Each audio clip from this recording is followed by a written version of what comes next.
Part of Trump's campaign was running on declassifying documents such as 9/11, JFK, and the Epstein Files. So, is he going to do it? Of course he's not, because he's heavily implicated in Epstein. His relationship with Epstein goes for at least 10 to 15 years.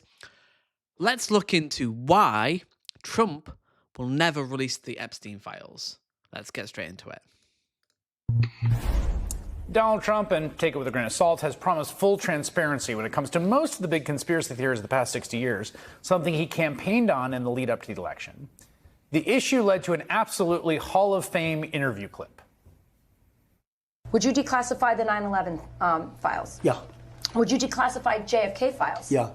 Would you, I did a lot of it. Would you declassify the Epstein files? He said that in 2016 when he won, going to declassify the JFK. He didn't do it.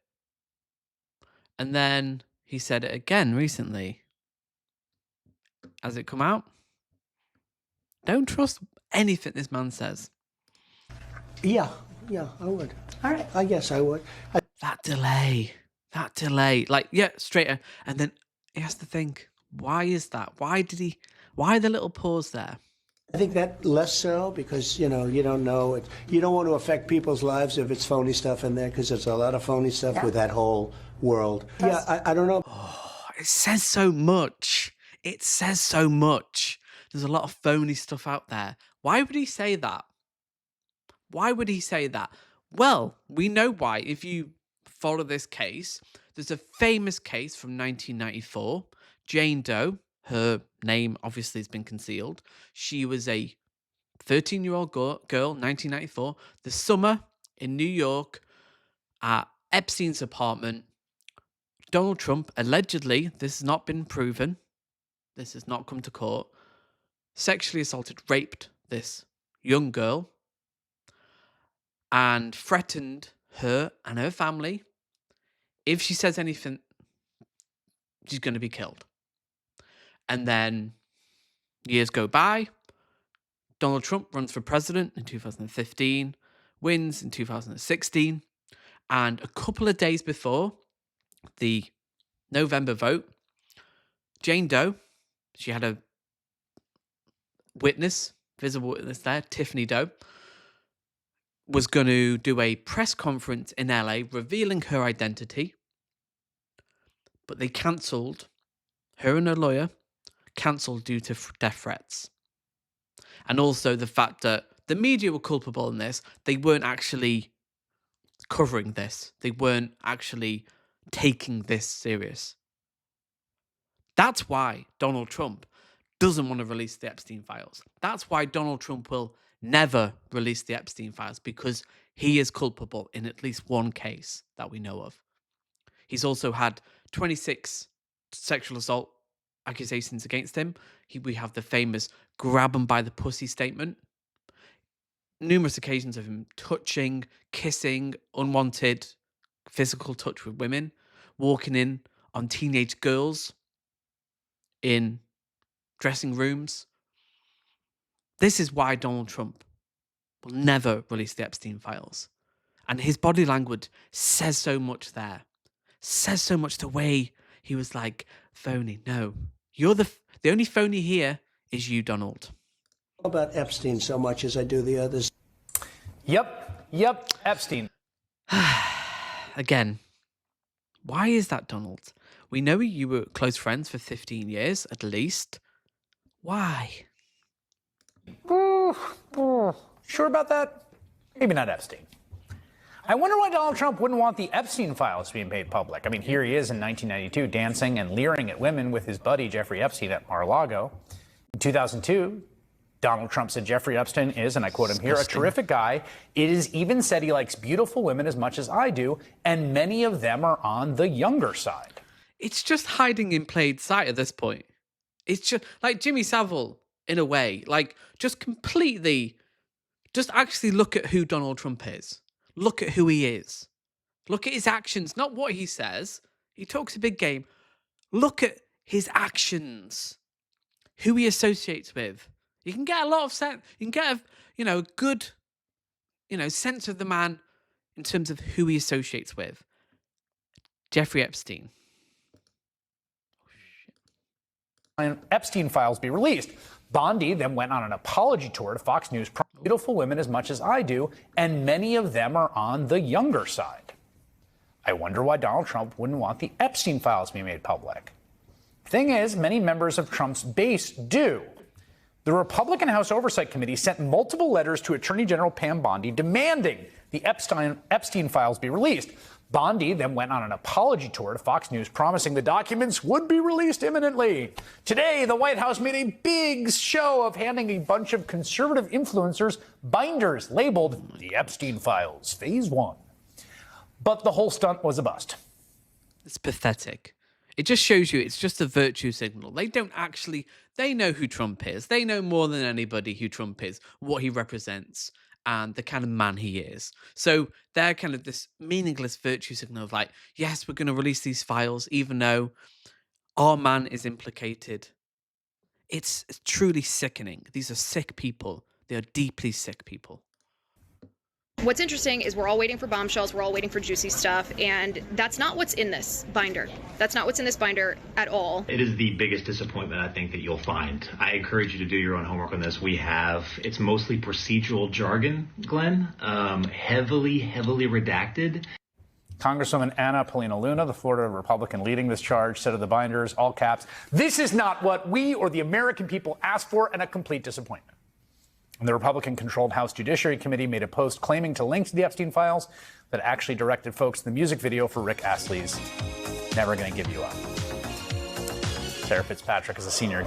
See, they have no shame. These people have no shame. And also, they know what Donald Trump is. Again, if you voted for Donald Trump, you know about these accusations. You can, deny them, and they often will downplay them and be like, oh, they're trying to... it's a campaign of warfare. He's the most persecuted man on the planet. This is who he is. Close friend of Epstein, felon, a sick man, deeply sick man. And they know it. That's why they performatively, it's all performance of we're going to release these Epstein files. They know they're lying. They know who Donald Trump is. Investigative producer for NBC News who's been covering this story, and she joins me now. Sarah, first, what are the files? My understanding is there's a lot that's already public, and this was basically stuff already in the public domain. Do I have that right? Yes, absolutely, Chris. Essentially, almost all of this, we believe, was already in the public domain. In fact, if you look at the exhibits that they linked to in their press release, it says that these were trial exhibits at Epstein's alleged co-conspirator Ghislaine Maxwell's trial. So most of this information was shown to a jury in some form. And our colleagues sat in the courtroom, as did many members of the American public, and have already seen this information. Some of it is heavily redacted. For example, there's something that they identify as a contact list, which has been known as the black book of contacts that Epstein had. But, this is just this is information that not only was already... Yeah, we know he was protecting the whole establishment. Democrats, Republicans, famously Bill Clinton, and we know why this isn't coming out. But why didn't that journalist say, oh, not so much Epstein Files? Why wouldn't you say back, why not the Epstein Files? What have you got to hide, Donnie? Why wouldn't you say that? There's no media pushback against these people because often the media's been bought. There's no accountability for Donald Trump and his actions. Rupert Murdoch has created this monster. Literally, Rupert Murdoch is the reason why Donald Trump was elected in 2016. He called him a fucking idiot. Nearly backed Hillary Clinton and then was convinced to back Trump. They all know who Trump is. Out there, but doesn't shed any new light on anything that moves the story forward. And honestly, I think my colleagues who are at the Justice Department today kind of described it as a very surreal, kind of haphazard release, almost like a theatrical stunt. And I think that was in part the point. All they know. Yeah, I guess there's two... Of course it's the point. That's it. They don't care about the victims. Are they talking about the victims here? Epstein's numerous victims. He was charged.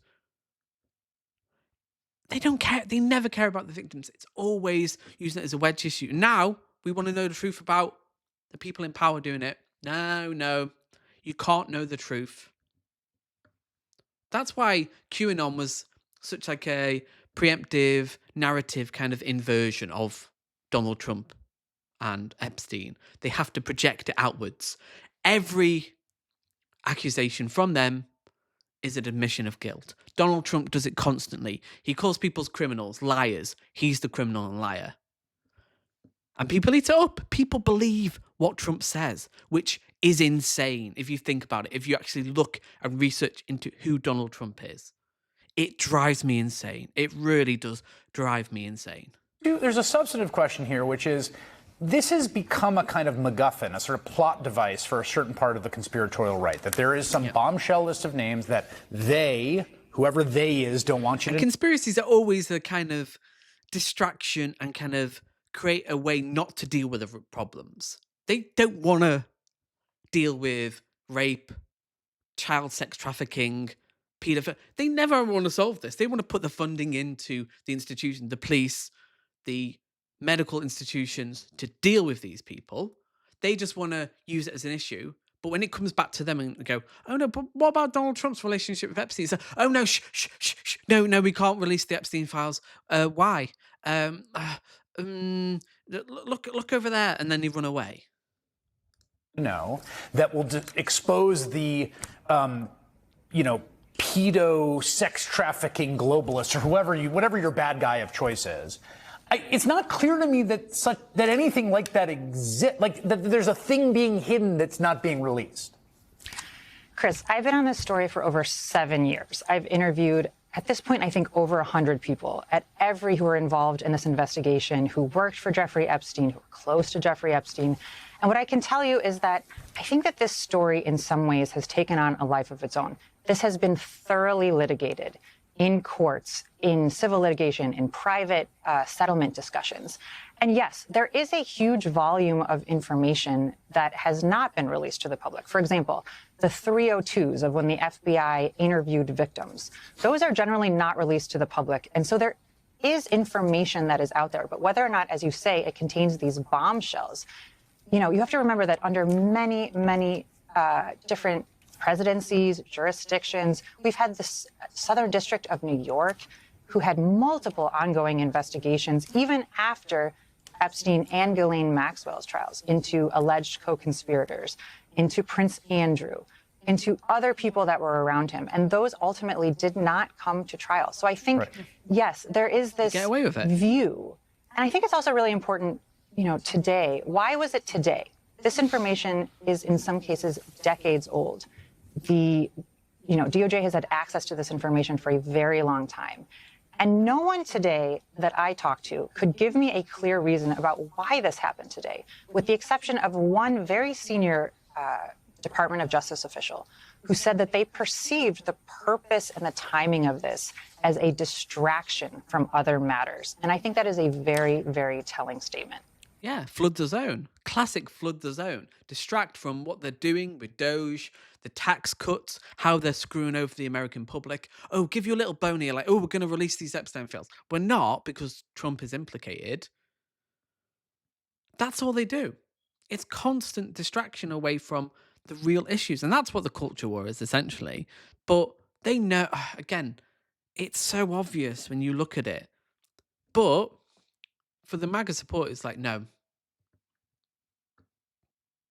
Half, I think, probably don't know, that are in denial. And then maybe the other half, they know. But either way, it's no excuse. There's no excuse not to really know who Donald Trump is at this point. So many books have been written about him. You look at who he is and who he associates. It's again, hiding in plain sight.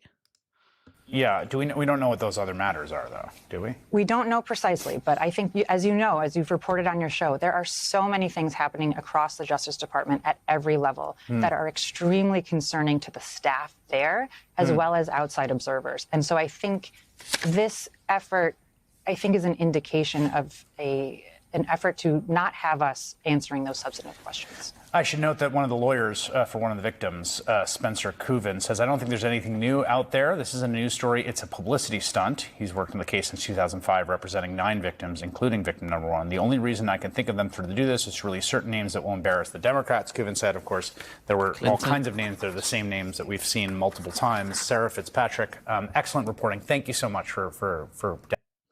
And the sad thing is that I just don't think, maybe whilst Trump's alive, that the victims are going to get justice, because there's going to be such a heat campaign against this Jane Doe woman. God bless her.